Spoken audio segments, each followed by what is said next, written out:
नमस्कार। आज उत्तर प्रदेश पर बात करेंगे। उत्तर प्रदेश में 3 तरह की सूचनाएं एक साथ आपके सामने हैं।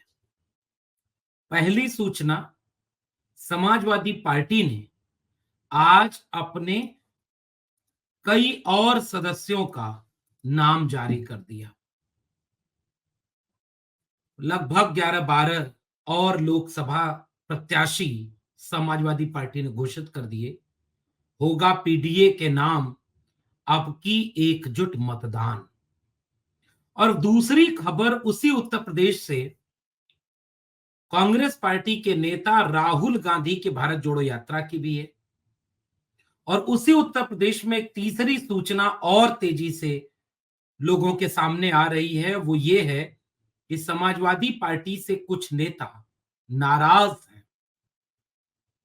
एक नेता पार्टी छोड़ रहे हैं इस बात को लेकर के कि मुसलमानों को प्रतिनिधित्व नहीं मिला राज्यसभा सीट में। दूसरी तरफ स्वामी प्रसाद मौर्य हैं जो इस बात से नाराज हैं कि उनके साथ भेदभाव किया जाता है, उन्हें वो सम्मान नहीं मिल पाता जिसकी दरकार उन्हें है। और सुनने में आ रहा है कि वो 22 फरवरी को दिल्ली में अपनी एक अलग पार्टी की घोषणा कर सकते हैं। तो आज की वीडियो में इन तीनों पहलुओं पर बात करेंगे और इस पर विश्लेषण करेंगे कि क्या अब उत्तर प्रदेश में इंडिया गठबंधन नाम का कुछ बचा नहीं क्या? क्योंकि समाजवादी पार्टी के राष्ट्रीय अध्यक्ष अखिलेश यादव जी का एक बयान पत्रकारों के सवाल पर आया कि हमने कई बार नाम दिया कांग्रेस पार्टी को, कई बार कांग्रेस पार्टी ने अपना नाम हमें सौंपा, लेकिन अभी तक सीट बंटवारा नहीं हो सका है। और अगर सीट बंटवारा नहीं होगा तो अमेठी या रायबरेली में उस भारत जोड़ो न्याय यात्रा में शामिल होने पर भी हम पुनर्विचार करेंगे। और इससे दूसरी तरफ पहले 16 कैंडिडेटों की लिस्ट उन्होंने जारी कर दी थी और आज मुजफ्फरनगर से हरेंद्र मलिक, आंवला से नीरज मौर्य, शाहजहांपुर से राजेश कश्यप, हरदोई से ऊषा वर्मा, मिश्रिक से राजपाल राजवंशी, मोहनलालगंज से आर के चौधरी, प्रतापगढ़ से एसपी सिंह पटेल, बहराइच से रमेश गौतम, गोंडा से श्रेया वर्मा, गाजीपुर से अफजाल अंसारी और चंदौली से वीरेंद्र सिंह, इनका नाम उन्होंने अपनी सपा प्रत्याशी के तौर पर घोषित कर दिया। यानी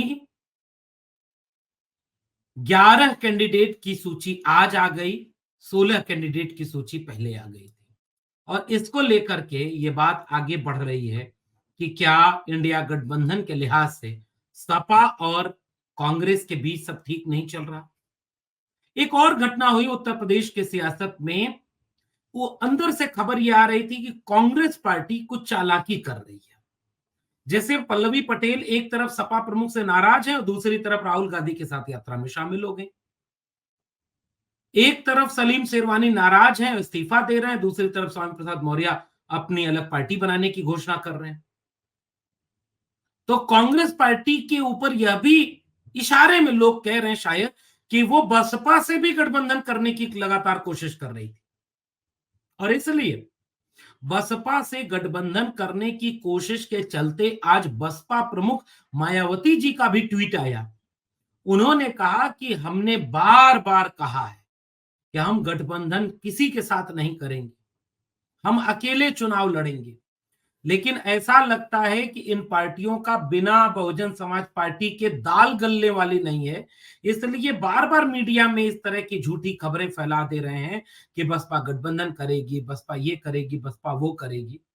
लेकिन असल में बसपा अकेले चुनाव लड़ेगी बहुजन समाज पार्टी। इसकी घोषणा फिर से बसपा प्रमुख आदरणीय मायावती जी ने कर दी। तो उत्तर प्रदेश की राजनीति में एकदम घमासान मचा हुआ है। अब उत्तर प्रदेश की राजनीति में कई तरह के सवाल आ रहे हैं। जैसे पहली बात ये विश्लेषण करें कि जो लोग पार्टी छोड़ रहे हैं, जो लोग नाराज हैं, वह नाराजगी केवल समाजवादी पार्टी के साथ नहीं है, वह नाराजगी बहुजन समाज पार्टी के साथ भी है कि उनके कई सांसद हैं जिनको लगता है कि टिकट विकट का कुछ दिक्कत हो रही है, छोड़ दिए। जैसे अफजाल अंसारी बसपा से सांसद थे, अब देखिए सपा ने उन्हें गाजीपुर से टिकट दे दिया। ऐसे कई और सांसद हैं जो नाराज बताए जा रहे हैं और वो इस परेशानी और इस बेचैनी में अलग-थलग पड़े हुए हैं। कांग्रेस पार्टी की तरफ से तो कई पूर्व मुख्यमंत्री पार्टी छोड़ करके बीजेपी ज्वाइन कर रहे हैं और कांग्रेस छोड़ करके कई नेता बीजेपी में शामिल हो रहे हैं, कई तरह के लोग पार्टियां छोड़ रहे हैं और उधर जा रहे हैं। ये एक चिंता का विषय बना हुआ है और इस चिंता के विषय के तहत एक बात लोगों के सामने आती है, जो बात खुद स्वामी प्रसाद मौर्य जी ने अपनी प्रतिक्रिया के समय बयां कर दी।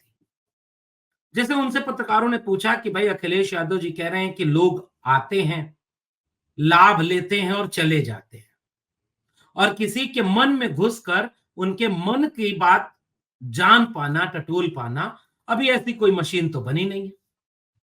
तो मन में क्या चल रहा है किसके, ये बात नहीं जान पाते। तो खुद स्वामी प्रसाद मौर्य जी ने ये बात वही कही थी कि क्या है उनके पास, न लखनऊ में सरकार है, न दिल्ली में सरकार है, वो क्या देंगे किसी को। और इस टिप्पणी के साथ उन्होंने अपनी नाराजगी जाहिर की। उस नाराजगी के साथ यह बात अब लोगों के सामने एक विमर्श के रूप में आ रही है कि स्वामी प्रसाद मौर्य किस बात से नाराज है, पल्लवी पटेल किस बात से नाराज है। अगर मीडिया में दिए गए उनके बयानों का आप आधार बनाएंगे तो उनके बयानों से आपको यह लगेगा कि वो अखिलेश यादव जी की कार्यशैली से नाराज हैं, समाजवादी पार्टी की कार्यशैली से नाराज हैं। और वो कहते हैं कि पीडीए नहीं है। राज्यसभा की 3 टिकट दिए, जिसमें से एक तो पीडीए था, पीडीए का डी दलित रामजीलाल सुमन, लेकिन 2 टिकट जो दिए गए वो अप्रकाश को दे दिए गए, उसमें पीडीए नहीं है। अब देखिए समाजवादी पार्टी ने पिछले जो 16 टिकट लोकसभा में बांटे, 16 में 12 पीडीए था और आज अभी जब समाजवादी पार्टी ने अपनी तरफ से 11 टिकट घोषित कर दिए तो 11 में लगभग 10 पीडीए, 10 पीडीए के लोग हैं, यानी पिछड़े दलित और अल्पसंख्यक में से। तो अगर कुल 16 और 11 27 सीटों पर देख लें तो 5 केवल जो पीडीए में नहीं शामिल हैं। वैसे तो समाजवादी पार्टी के मुखिया ये बात बहुत पुख्ता तरीके से कहते हैं कि चूंकि हम सबकी पार्टी हैं, लेकिन उनका कोर विचार पीडीए का है। अब देखिए ना, जैसे राम लोहिया जी थे, तो राम मनोहर लोहिया न पिछड़े थे, न दलित थे, न अल्पसंख्यक थे, लेकिन विचारों से वो समाजवादी थे और समाजवादी विचार को जीने के लिए काम करते हैं। मोहन सिंह समाजवादी विचारों के लिए थे। मुझे याद है कि जब संसद में बहस हो रही थी आरक्षण को लेकर के, तो समाजवादी पार्टी की तरफ से आरक्षण के समर्थन में शानदार भाषण देने वाले बेनी प्रसाद वर्मा जी के साथ, ईश दत्त यादव जी के साथ जनेश्वर मिश्र का नाम है, जो समाजवादी विचार से थे, इसलिए वो पीडीए में शामिल है, समाजवादी अग्रणी। तो समाजवादी पार्टी अपनी तरफ से अपने ऊपर उठने वाले सवालों का जवाब भी दे रही है कि भाई आप अगर राज्यसभा सीटों पर विश्लेषण करके ये आरोप लगाते हैं कि उसमें पीडीए नहीं है, तो फिर लोकसभा की टिकट देखिए, उसमें पीडीए हम दे रहे हैं। तो राजनीतिक दल कई बार सबको संतुष्ट नहीं कर पाते और खासकर तब जब वो विपक्ष में हो, लगातार उनके ऊपर सवाल उठते जाते हैं। कांग्रेस पार्टी को याद है आपको, जाने कितने लोग पार्टी छोड़ के चले गए, बड़े मुख्यमंत्री पद के कम से कम 5 लोग जो कांग्रेस की तरफ से राज्य के मुख्यमंत्री रहे हों, चाहे वो अमरिंदर सिंह, कैप्टन अमरिंदर सिंह हो, चाहे वो अशोक चौहान हो, चाहे वो कमलनाथ हो, और कई नाम ऐसे मिलेंगे। तो जब विपक्ष में होती हैं पार्टियां तो दोनों बातें एक साथ होती हैं। देखिए इसमें विश्लेषण अगर राजनीतिक दृष्टिकोण से करेंगे तो आप ये नहीं कह पाएंगे कि स्वामी प्रसाद मौर्य जो कह रहे हैं वो सारी गलत चीजें कह रहे हैं। जैसे समाजवादी पार्टी के एक नेता हैं, उन्होंने नेवला शब्द का प्रयोग करते हुए उनके ऊपर फिर ट्वीट किया है किसी अगर ये नेवला शब्द जैसे शब्द उन्होंने आज तक नरेंद्र मोदी के लिए या आरएसएस के लिए या बीजेपी के लिए नहीं इस्तेमाल किए होंगे। तो राजनीति क्या एक न्यूनतम अनुशासन होना चाहिए, न्यूनतम मर्यादा होनी चाहिए। आपका अगर ये तर्क होगा कि स्वामी प्रसाद मौर्य ने समाजवादी पार्टी का नुकसान कर दिया क्योंकि वो बीजेपी की बी टीम थे, तो उनकी आलोचना आप इस शब्द से करेंगे। ये उस व्यक्ति की राजनैतिक आलोचना नहीं है। राजनीतिक आलोचना ये हो सकती है कि आप 2022 में जब देखिए कि सपा की सरकार बन रही है तो सपा ज्वाइन कर लिए। 2023 में आकर के उसके पहले ही आपको एमएलसी भी बनाया गया सपा की तरफ से, जबकि आप खुद अपना विधायक का चुनाव हार चुके थे। उसके बाद से लगातार आपके साथ समाजवादी पार्टी के नेता का स्टैंड रहा है। जब स्वामी प्रसाद मौर्य जी ने रामचरितमानस के प्रसंग पर आलोचना की, शूद्र वाले प्रसंग को, तो समाजवादी पार्टी के मुखिया अखिलेश यादव जी ने सदन में खड़ा होकर कहा कि ये शूद्र कौन है, मुख्यमंत्री बताएं, उस चौपाई को पढ़ के सुनाएं, और अगर यही शूद्र ढाल न बने तो आप कभी सरकार में नहीं आ सकते। दोनों पक्ष देखना चाहिए। और अगर कोई पार्टी आपके किसी प्रस्ताव से, जैसे स्वामी प्रसाद मौर्य जी का ये प्रस्ताव बिल्कुल जायज है कि जाति जनगणना के मुताबिक पूरे प्रदेश में निकल करके यात्रा करनी चाहिए, ये पार्टी के भीतर का संवाद है। उस बात में उनको कोई गलत नहीं कह सकता कि स्वामी प्रसाद मौर्य जी अगर पीडीए की बात कर रहे हैं तो वो कर रहे हैं। उस विचार से आप स्वामी प्रसाद मौर्य पर कोई सवाल नहीं उठा पाएंगे। वो पिछड़े, दलित, अल्पसंख्यक को जोड़ने के लिए, बहुजन समाज के लिए लगातार वैचारिक आवाज उठा रहे हैं। तो उनकी राजनीतिक आलोचना बेशक कर सकते हैं कि उनकी बेटी बीजेपी में शामिल है। मान लीजिए कल को भारतीय शोषित समाज पार्टी बनती है तो उस पार्टी में वो अपनी बेटी को शामिल करते हैं या नहीं, और मान लीजिए वो अपनी बेटी को शामिल नहीं भी करते हैं तो इस पर स्वामी प्रसाद मौर्य का आप आलोचना नहीं कर सकते क्योंकि वो बेटी की निजता है कि वो निर्णय क्या लेती है। लेकिन आप स्वामी प्रसाद मौर्य की राजनीतिक आलोचना कर सकते हैं और वो भी उसकी भाषा की मर्यादा होगी कि राजनीतिक तौर पर। और ये हक मुझे लगता है कि टॉप लीडरशिप को, अखिलेश यादव जी को है। अखिलेश यादव जी कभी भी आप देखेंगे शब्दों की मर्यादा का ख्याल रखते हैं, और बड़े नेता हमेशा इस शब्दों की मर्यादा, खुद स्वामी प्रसाद मौर्य जी ने भी शब्दों की मर्यादा का ख्याल रखते हुए अखिलेश यादव जी के लिए सम्मानजनक शब्दों के साथ अपनी शिकायत दर्ज की। लेकिन ये जो बाकी नेता है, ये ऐसी भाषा, क्या इससे वोट बढ़ रहा है? क्या नेवला कहने से समाजवादी पार्टी का कितना वोट बढ़ेगा? ये एक तरह का विमर्श है, राजनीतिक विमर्श है। तो राजनीतिक तौर पर राजनीतिक दल है अगर समाजवादी पार्टी, तो बेशक उसके ऊपर सवाल उठाए जाएंगे, और यह हक सभी नेता को है। सलीम शेरवानी को पूरा हक है कि वो कहें कि राज्यसभा में एक भी मुसलमान कैंडिडेट क्यों नहीं है, और ये आलोचना एक जायज आलोचना। इसका जवाब समाजवादी पार्टी की तरफ से दिया जाएगा। राजनीति तो ऐसे चलती है। आप यह कल्पना करें कि मुसलमानों का वोट सपा की तरफ आए, पिछड़े दलितों का वोट सपा की तरफ आए, और इसको लेकर के अगर सपा के अंदर खाने, जैसे राम गोविंद चौधरी जी ने भी तो एक चिट्ठी लिखी, और उन्होंने भी ये चिट्ठी लिखते हुए कहा कि इसका पूरा ख्याल रखा जाना चाहिए पार्टी में, कि पीडीए की बात हो रही तो पीडीए दिखना चाहिए। सपा ने आज 11 लोगों की सूची जारी कर दी, 11 में 10 पीडीए। कल्पना करके देखिए अब इसका विश्लेषण कैसे होगा। 27 लोगों की सूची में से लगभग 5 नाम केवल अपर कास्ट के आप कह सकते हैं, तो बाकी का आलोचना समग्र होगी। तो राज्यसभा टिकट बंटवारे पर आलोचना होगी और लोकसभा टिकट बंटवारे पर तारीफ करनी पड़ेगी फिर तो। ये तो राजनीति का तकाजा कहता है। तो जहां और सार्वजनिक जीवन में अखिलेश यादव की आलोचना होती है, बहुजन समाज पार्टी की आलोचना होती है कि आज जब जरूरत थी कि बहुजन समाज पार्टी एक बड़ी अलायंस में शामिल होकर के चुनाव लड़े, आज जब जरूरत थी नीतीश कुमार को इंडिया गठबंधन के साथ खड़े रह करके भीतर भीतर लड़ करके उसको मजबूत करना था, आप भीतर से नाराज होते कांग्रेस पार्टी से, आप उससे शिकायत करते, आप समाजवादी पार्टी से शिकायत करते, तो इसकी राजनीतिक आलोचना, राजनीतिक व्याख्या होती। लेकिन कल्पना करिए कि सब बिखर के लड़ेंगे तो सबकी आलोचना एक शैली की होनी चाहिए। अब जैसे अखिलेश यादव जी ने यह कह दिया कि अगर इंडिया गठबंधन बना हुआ है तो इंडिया गठबंधन सीट बंटवारा क्यों नहीं कर रहा अब तक? हमने कई बार कांग्रेस को अपनी लिस्ट जारी की, लिस्ट कांग्रेस ने हमें दी, अभी तक सीट का तालमेल नहीं बना।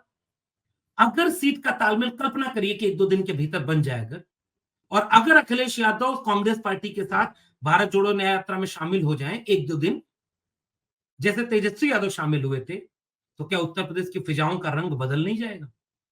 क्या सलीम शेरवानी गलत नहीं साबित हो जाएंगे? अगर एक गठबंधन बन गया, पल्लवी पटेल को किसी तरह मना लिया गया और तमाम लोग, कांग्रेस और सपा के बीच एक तालमेल बन गया, तो यह तालमेल क्या मुसलमानों को ये नहीं कहेगा कि उत्तर प्रदेश में बीजेपी को हराने के लिए कम से कम एक बड़ी अम्ब्रेला बन गई? तो राजनीति में लगातार निर्णय बदलते हैं। राजनीति में राजनीति के मुताबिक विश्लेषण करना चाहिए उसका। और देखिए भाई, जिसके पास सत्ता है ना, एक अकेला सब पर भारी, असली आलोचना तो इस बात की होनी चाहिए कि वो जो अकेले 400 पार, अब की बार 400 पार कर दे रहे हैं, वो ये दावा कर रहे हैं कि राम मंदिर बनने के बाद तो अब पूरी लहर चल रही है। अगर लहर वाकई चल रही होती तो ये सब करने की जरूरत कतई न पड़ती कि कांग्रेस के नेताओं को बीजेपी ज्वाइन कराओ और बाकी गठबंधनों को तोड़ो, नीतीश कुमार जयंत चौधरी को आपस में मिला लो। अब कल्पना करिए ना, जयंत चौधरी जी से अखिलेश यादव ने एक सवाल पूछ दिया कि 7 बड़ा कि 2 बड़ा? बेशक ये राजनीतिक गलियारों में इस बात की चर्चा है कि 3 टिकट पर जयंत चौधरी के लिए कहा गया था कि आप उस पर चुनाव लड़ेंगे और बाकी 4 के लिए सपा ने अपना कैंडिडेट दिया था। फिर भी तो 3 था, लेकिन हो सकता है कैबिनेट मंत्री यूपी में सपा नहीं दे सकती है, वो विपक्ष में है। केंद्र में विपक्ष में है तो केंद्र में मंत्री नहीं बना सकती, राज्यसभा भेजा तो है जयंत चौधरी को। तो राजनीति कितना तेजी से बदलती है, और ये एक ऐसा वक्त आता है जिस वक्त के साथ इस बात का विश्लेषण होता है, और हमेशा राजनीति में ये होता है, जब मुश्किल वक्त आता है, जहाज को लोग देखते हैं कि डूब रहा है, तो सबसे पहले कमजोर लोग उसे छोड़कर भाग जाते हैं। ये एक, मैं एक पार्टी के लिए नहीं कह रहा हूं, ये हर पार्टी के साथ होता है। जब वो विपक्ष में होती है, जब वो कमजोर होती है, जब, और कई बार दोनों पक्ष होते हैं, एक तो उसका विपक्ष में होना, कमजोर होना, और दूसरी तरफ हो सकता है उसके नेता की कई गलती हो, या उसके नेता से आप उस तरह संतुष्ट नहीं हो कि जिस तरह से लड़ना चाहिए और नहीं लड़ते हुए दिख रहा है। कांग्रेस पार्टी के नेता तो सड़क पर उतरे हुए हैं, फिर उनका मुख्यमंत्री क्यों छोड़कर बीजेपी ज्वाइन कर रहा है? अब क्या इसका जवाब देंगे आप? राहुल गांधी लगातार सड़क पर है। समाजवादी पार्टी की आप आलोचना करेंगे, समाजवादी पार्टी के पीडीए समाजवादी पखवाड़ा लगातार गांव गांव मनाया गया, बूथ बूथ पर मैनेजमेंट हुआ, टिकट बंटवारे में 27 में से 22 पीडीए आ गया। अब आप क्या करेंगे? इस तरह से राजनीति में कई चीजें पर्दे के पीछे भी होती हैं। कौन अपने टिकट न पाने से नाराज हो रहा है, कौन कहां, और इसका हक पूरा है, उनका सम्मान करना चाहिए। अगर स्वामी प्रसाद मौर्य जी अलग पार्टी बना रहे तो उनको पूरा हक है। पिछले दिनों वो 22 में बीजेपी छोड़कर आए थे, और 5 साल जब बीजेपी में रहे तो कुछ नहीं बोले। ये राजनीतिक आलोचना है स्वामी प्रसाद मौर्य की। लेकिन नेवला का शब्द, ये समाजवादी पार्टी का वोट बढ़ाने की आलोचना नहीं है। ये राजनीतिक आलोचना होनी चाहिए किसी की। और राजनीतिक आलोचना में, जैसे आज की तारीख में उत्तर प्रदेश में, क्या यह गठबंधन का एक तरीका, एक कोना यह नहीं बनता कि चंद्रशेखर आजाद को शामिल किया जाए गठबंधन में और दोनों तरफ से यह तालमेल बने? तो उत्तर प्रदेश की राजनीति में एक गहरा, सघन राजनीतिक विमर्श और द्वंद चल रहा है। कोई कह रहा है कि पल्लवी पटेल जी की तरफ से भी कोई राज्यसभा या एमएलसी की सीट मांगी जा रही थी, कोई कह रहा है स्वामी प्रसाद मौर्य जी भी कुछ चाह रहे थे। तो बहुत सारी चीजें पर्दे के पीछे भी चल रही होती हैं, पर्दे के सामने भी बहुत सारी चीजें चल रही होती हैं, और राजनीति में ये होता रहा है। इसलिए मुझे लगता है कि इन सब के पीछे अगर कोई है, तो वो भारतीय जनता पार्टी और उसकी सत्ता द्वारा भेजी जा रही लालच मलाई की। तो अब आप इस मलाई से जो बीजेपी ज्वाइन कर ले रहा है, जैसे कल्पना करिए आप, जयंत चौधरी कल तक तो पीडीए थे, और आज जयंत चौधरी कहां है? अब आप क्या करेंगे? ये विश्लेषण इस तरह से होगा। केंद्र में मुझे लगता है कि मूल तत्व तो यह है कि भारतीय जनता पार्टी और उसके नेता, जो कल तक कह रहे थे कि वो अकेले सब पर भारी हैं, वो अकेले सब पर भारी नहीं है। वो गठबंधनों को तोड़वा रहे हैं, वो कांग्रेस या तमाम विपक्षी दलों के नेताओं को अपनी तरफ बुला रहे हैं, और वो चाहते हैं कि सब तरफ से माइंड गेम करके, विपक्ष को कमजोर करके, अब की बार 400 पार के नारे को सार्थक बनाया जाए। इसलिए ये देखना दिलचस्प होगा कि उत्तर प्रदेश में राजनीति किस करवट बैठती है। अभी बीएसपी का टिकट बंटवारा होगा।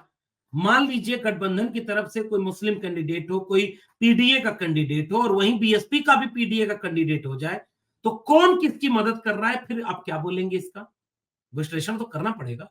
इसलिए उत्तर प्रदेश आज देश की केंद्रीय राजनीतिक अड्डा बन चुका है और देखना दिलचस्प होगा कि ये किस करवट बैठता है। आपका क्या मानना है नीचे कमेंट बॉक्स में जरूर बताइएगा। फिर मिलेंगे, तब तक के लिए बहुत बहुत धन्यवाद।